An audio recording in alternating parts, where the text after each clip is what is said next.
Hello বন্ধুরা, দেখো আবার একটা নতুন ব্লগ নিয়ে চলে এসেছি। আজকে বানাবো চানা পনির।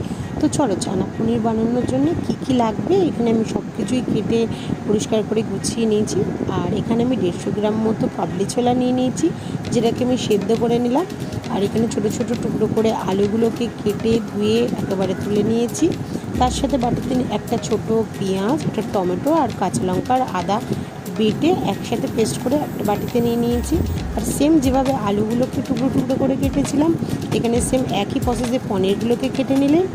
আর তার সাথে নিয়েছি কাজু আর তোমার পোস্ত বাটা। চলো এবার রান্নাটা করা যাক। তো কড়াইতে তেল দিয়ে দিয়েছি, আর আমি করব সর্ষের তেলেই রান্নাটা। তো তেলটা গরম হয়ে আসলে পনিরগুলোকে ঠিক এরকম লাল লাল ব্রাউন ব্রাউন হলে এভাবে ভেজে তুলে নিতে হবে। তারপরে পনিরগুলো ভাজা হয়ে গেলে ঠিক একই প্রসেসেই আলুগুলোকেও আমরা ভেজে নেব। আর প্রত্যেকটা ভাজায় পুরো যেমন তোমরা লবণটা খাবে ঠিক ততটুকুই করে লবণ দিয়ে দিয়ে হালকা হালকা করে ভেজে নেবে। তো এখানে দেখো আমি লবণ দিয়ে আলুটাকেও ভেজে নিয়ে তুলে নিয়েছি। তারপরে তেলটা আরও একটু গরম হয়ে গেলে 5 ফোড়ন, 2টো তেজপাতা আর 2টো শুকনো লঙ্কা দিয়ে দিচ্ছি। তোমরা যেমন চালটা খাবে সেরকমই দেবে। তো তারপরে যে বেটে রাখা মশলাটা, টমেটো, আদা, পেঁয়াজ দেওয়া, সেটাকে দিয়ে দিলাম। দেওয়ার পরে আমি 4টে কাঁচা লঙ্কা দিয়েছিলাম ছিঁড়ে।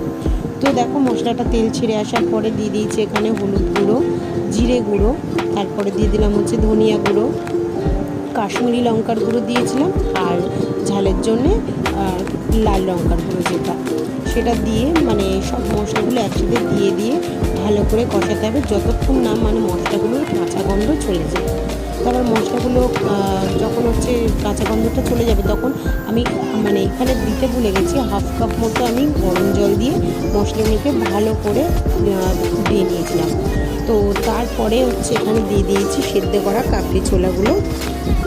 দিয়ে দেওয়ার পরে ভালো করে যতক্ষণ গার সাথে মিশে যাবে ততক্ষণ অবধি কষাতে হবে, মশলাগুলো যতক্ষণ না কাবলি ছোলার গায়ে মিশে যায়। তো দেখো আমাদের কষানো হয়ে গেছে, তেলটাও পুরো ছেড়ে গিয়েছে। তো তারপরে দিতে হবে ভেজে রাখা আলুগুলো একসাথে মিশিয়ে নেওয়ার পরে দিয়ে দেবো পনির দিয়ে মেশানোর পরেই আমরা দিয়ে দেবো কাজু আর পোস্ত বাটাটা দিয়ে ভালোভাবে কষিয়ে নেওয়ার পরে দিয়ে দিতে হবে 2 কাপ মতো গরম জল, কারণ গরম জলটা দিলে ভালো টেস্টটা হবে। তো একদম এই ঝোলটা শুকিয়ে চলে আসার পরে তারপরে দেখো একদম পুরো শুকিয়ে গেছে। এই অবস্থাতে তোমরা পরোটা বা লুচি বা রুটির সাথে খেতে পারো। দেখো কেমন লাগলো অবশ্যই কমেন্ট বক্সে জানিও। তোমরাও বাড়িতে ট্রাই করো, আর চ্যানেলটাকে সাবস্ক্রাইব করতে ভুলো না।